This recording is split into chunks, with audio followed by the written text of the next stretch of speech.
Well, I'm excited here today to have with me Catherine Johns. Catherine is a speaker, a communications specialist, and coach, and you may know her as a Chicagoland radio personality. If you recognize that name, you'll probably recognize her voice. Catherine, welcome to the program. Thank you. I am thrilled to be with you, Dean. I'm excited. Communication is your specialty, and I can't think of a area that is more important to more people than being able to be a good communicator. But one of the challenges is that everybody knows what communication is, but maybe they don't really understand what people mean by being a good communicator. Can we start there with Y- Yes, communication? it was a challenge for me, as it is for many speakers, to narrow into an area that made sense because of exactly what you're saying, Dean. Communication, we all do it all day long in all kinds of ways, and we think we're experts at it. Turns out maybe we have a few things to learn. So, a couple of the things that are a focus for me, it's all about the energy. So, communication, always an exchange of energy. And Mm, the more energy we have, the more energy an audience, a listener, a viewer can pick up from us and return to us. And exchange is part of the key. It's not just a speaker or a coach putting forth, it's always this back and forth engagement, interaction. So the people who are particularly the people that I help the most are people who have felt underlooked, I mean, overlooked and underheard, right? Or underappreciated. So they don't get seen, they don't get heard, they don't make the impact that they could be making, and they need some polishing up. mm. One of the phrases that you use is create impact when you talk. Yeah. And expand on that because that's like that's memorable, and yet help me understand how, what are some things that we maybe need to better understand if we want to be more impactful when we talk. And I'm not sure who doesn't want to be more impactful, but it's an interesting thing to think Well, about. there are people who want to slide under the radar, and there are Mm, times when that might be advisable. But in general, you're right. If we're bothering to talk to somebody in a business context or otherwise, we'd like to have some impact. And so that means a couple of things. It means we, going back to that exchange of energy, we need enough energy that people are drawn to us or magnetized to us.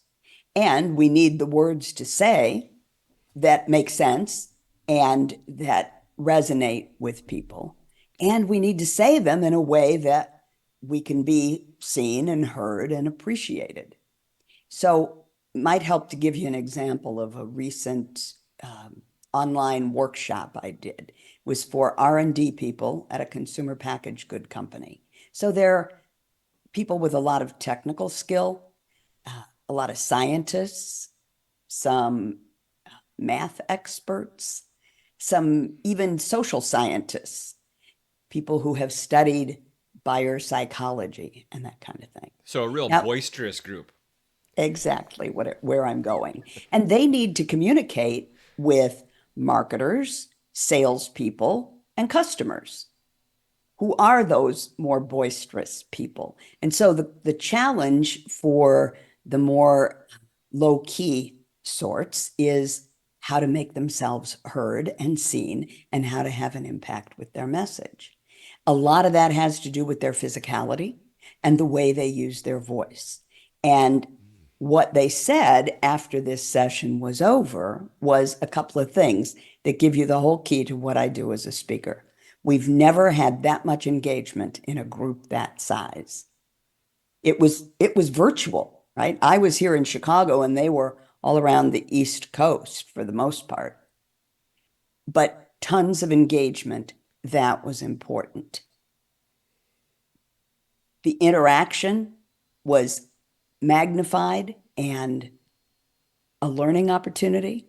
And everybody walked away with concrete things they could do differently in their next meeting. Does that That's a biggie. right? It's huge because as speakers, there was a time when people might pay us good money to stand in front of a group and talk and be interesting or funny or engaging. I think more and more the people who hire us as speakers want that last piece. They want their audience to leave with something they can do differently that makes a difference in the way they do their jobs. And Mm-hmm. without that, the 45 minutes in a hotel ballroom listening to somebody be funny doesn't cut it. Mm-hmm. Yeah, and it's easy for us to get to fall in love with the thing that we love, right? Yeah. And they can watch us nerd out on stage for 45 minutes. Yeah. But if they can't do anything with it, if it's simply raising awareness, that can be helpful. Sure. But if it doesn't give them something they can do, they leave feeling not quite like something's missing, isn't it? Yeah. So the raising awareness, somebody else might be much better at. Giving them something they can do, that's where I shine. Mm. And where I bring value to an organization. And the interaction is important. And a lot of people use electronic interaction. Go to an app on your phone and something shows up on a screen. I'm really impressed by speakers who do that. And I'm like, really, I just show up and talk. So for me, the engagement or the interaction is actually interaction. I talk, they listen, they talk, I listen. I do stuff, they do the same. And that is I don't know if it's a gift or a developed skill, but I did do ensemble radio for like 20 years, right? And I was a talk show host, which is all about engaging with people. So for me, that's very comfortable and preferable, in fact. I'm not a stand up and give a speech speaker. I'm a wade right into it, let's roll up our sleeves and do things together speaker. Mm-hmm. Uh, I want to go back to a couple of words that you used. Energy, so this concept of exchange of energy, Yep. and the word magnetic. And if I'm somebody that is maybe underheard, uh, I could be thinking that, well, if I'm going to be heard, I have to be more amped up. I have to be like that. But what I'm hearing is that's not necessarily what you're saying. Here's a way to think about energy. There are a lot of different ways to shine. Some of us shine like the sun. That's what you're talking about, amped up, glowing, magnetic, loud, bright. And some of us shine like the moon, which is a quieter shine, a more reflective shine. It takes the energy and reflects it back. And in any given presentation, I might find myself being both the sun and the moon. Mm. But I'm very deliberate about coaching people who say, oh, I'm an introvert. I can't be good at speaking. Or I'm kind of shy. I can't do presentations at work. Because in fact, sometimes the people who are the more quiet people are the most effective communicators, partly because they know when to stop talking and listen. Mm-hmm. Mm-hmm. Well, and they find that in sales, like the archetype sales rep as being this backslapping joke Yeah. teller, and the reality is, it's there isn't a difference in results between extrovert introvert. It's a difference in how they get results. Yeah. And I find it interesting at our NSA events, in our NSA community, or even at the national level with prominent speakers. Uh, m- Many more speakers would consider themselves introverted Yes. by nature than what people would expect. Yeah. Yeah, Uh, it is interesting. you probably see that in radio too, Oh, in your absolutely. history. Yeah, absolutely. A lot of Mm. people in radio are more introverted. I actually engage with people easily and comfortably, and all the assessments you can take, the strengths finders and the disc and all of those. I show up as somebody who interacts, engages. I talk to people easily, make friends with strangers, all of that. But I don't think that's required to be effective using communication in your business. And I think very often a focus on listening and reflecting is more useful than a focus on exactly what words do I say and what is my pitch and tone when I say them. Mm-hmm. Mm-hmm. So we've got an audience of people that range from speakers to trainers to coaches, and half of them would probably be considered more introverted by nature. Yeah. Let's talk about something that's actionable. What's something that could help me in the space that I find myself in, whether it's doing a workshop or one-on-one, that can help my magnetism if I tend to be a little bit less spotlight oriented. One thing that my more introverted clients have in common is they are often uncomfortable with steady, direct eye contact. They naturally will say, no, I just, I'm not comfortable looking people in the eye. And when you talk to them, they'll kind of drift away like this as they talk. I believe eye contact is one of the most, if not the most effective communication tools we have. And it's something that I work with my clients on to get really comfortable and adept at managing eye contact, whether they're talking to one person or a small group around a conference table, a big audience, or a virtual audience. It doesn't really matter. The point is, how do we exchange that energy? Eye contact is a big part of it. And when I transitioned out of radio and went to work for a consulting firm, I had to go in and do really what amounted to an audition. They asked me to do a 10-minute presentation to all of their consultants about how I would add value to the firm. That would be a sales presentation, which I had never done in my life and would have told you, I'm just not good at that. That's not. But I really, really needed a job. I'd been out of work for almost a year. So I flew to New York, did my 10 minutes in front of the consultants. They said, how about go across the street to Starbucks and give us a chance to talk about you? So I went and had my latte and came back, and they did, in fact, offer me a job along with some feedback, which was needs work on presentation skills. And what the hell is her problem with eye contact? Dean, I was in radio for 25 years. There's no eye contact there. It's ear contact. Yes. And I didn't know I had a problem.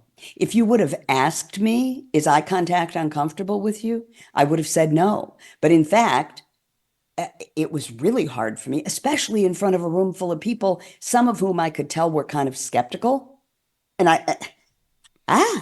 so I learned to deliver a thought to a person, switch to another person, talk to that person over there, this person here, don't forget the guy in the back, and to do that in a way that made these little short connections with everybody in a room, so that over a period of time when I'm speaking, everyone in the audience feels engaged with me or connected to me.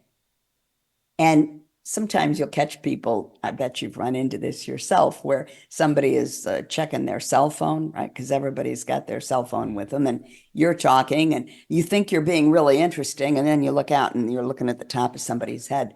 I look at their head, and 9 times out of 10, they will look up because we feel the energy, right? Even when we can't see it, we feel it. So it's a great way to keep an audience engaged, but it also facilitates that exchange of energy that I was speaking about. And I teach my clients how to do that. And even the ones who say, oh yeah, I'm good at that, master it. And it's magical.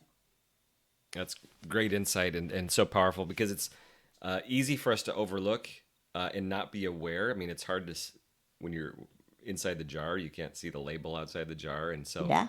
what beautiful feedback from them for you. Yes. It was and it would really be easy very for helpful. them to say nothing. For a lot of people, you don't want to talk about people's flaws, but their desire was for your success. And so that's an important moment for anybody to hear. And they hired me. Yeah, that was the like, better yet, that's right? The win. and they, they teach that stuff, so they could teach it to me, and they did. and I feel very comfortable and confident in my delivery skills and particularly eye contact. So that's something that I really work with my clients about because I do think it's foundational when it comes to delivery skills. We've got a few minutes left here. I'd be curious to hear about your transition from radio into the work that you're doing now, and maybe even how a community like NSA Illinois has been helpful or an important part of that journey for you. When I first left radio, I went into this consulting firm and I was teaching presentation skills, but not doing a great deal of speaking of my own. We worked with mainly with big companies, mostly in financial services, and we were training them about how to do a presentation in a conference room. It wasn't so much about speaking to large groups. And I can remember the first time when I was working there, I went out and did, as a marketing tool, got myself booked at the Professional Women's Club of Chicago to talk about professional presence and developed a program really targeting women in particular. And a lot of it is content that I still use that has developed along the way. But those fundamental skills that we were talking about are the same. I stood up in a room in a university club or one of those fancy pants places downtown. And I remember being a little nervous because all those people were looking back at me. That's the thing about radio. There's nobody looking at you. They're listening, we hope, but it felt very different, and I felt much more vulnerable being actually physically in front of an audience. So that was a shift, and it took me some practice to get comfortable with it. And I think it does for most speakers. So that's part of the transition. When I joined NSA, I found a community of people who were developing all those same skills. And I guess the most significant part of that maybe is not only developing my delivery skills, but also understanding more about how do I find speaking opportunities and who hires speakers anyway. And something that was kind of a revelation for me was the vast array of kinds of opportunities that there are. People talk about, I'm a speaker. Well, you could speak about any number of topics to any number of different audiences. And I'm kind of a generalist because communication, as we said at the beginning, who doesn't need that? But I'm so impressed with my speaker colleagues who have narrowed down and they speak to people in financial services or people at consumer product companies or people at law firms. And I think if I had it to do over again, I would have made up my mind earlier Mm-hmm. about an audience. So if I were giving advice to speakers, it would be that. The road of a generalist is a long and winding one. Mm-hmm. Yeah, and that's a lesson, and I've faced the same thing, and Yeah. it's the challenge of feeling like you're closing doors. Yes. And the reality is, as you specialize, the room behind the door becomes much bigger. Yeah. Yeah, that's been really hard for me. I mean, I look at my whole history. I worked at WLS. That was a mass radio station with a vast audience. I wasn't at WXRT, which had a smaller audience, more narrowly focused on a particular kind of music. Like that, I've always been kind of a mass market person, I Mm-hmm. guess, now that I'm Mm-hmm. thinking about it.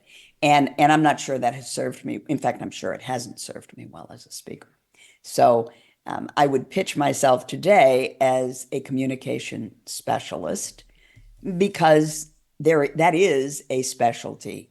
Um, and and I still talk to really varied audiences. Mm-hmm. Yeah, And I like it. I think it's okay to say I can specialize in a topic and be deep in that, Yeah, or I can specialize in an audience yeah, and serve them broadly. yeah. And I think either of those paths is okay. But the main thing is knowing where do I put my energy, right? Talking about energy. When we Yeah. go back to the people who are overlooked and underheard, we might find them in many different industries or specialties. Mm. And those are the people who can most benefit from working with me. Well, it's a blessing having you as a part of our Illinois NSA community, and thank you for sharing your stories, your lessons, your Thank you. insights on communication. And if people want to connect with you or learn more about stuff you've got going on, where would you send them? CatherineJohns.com. That's easy enough. It's Catherine with a C. And I'm on LinkedIn and love to connect on LinkedIn because it's two-way, right? Mm. Because it's not just go to my website and read my stuff. Do you know, as we record this, I have been writing my weekly newsletter for 10 years. Wow. So all of those newsletter articles are posted on my blog. There is a wealth of information there about communication, uh, not only in terms of how to, but observations about people who do it well and don't, and what we can learn from people in the news, and all kinds of things. It'd be interesting to read. But LinkedIn gives us the opportunity to engage with each other. So I'd be delighted to link with people. And I would encourage people to do so. Catherine Johns, thank you so much. It's been a pleasure. Thank you, Dean. Take care.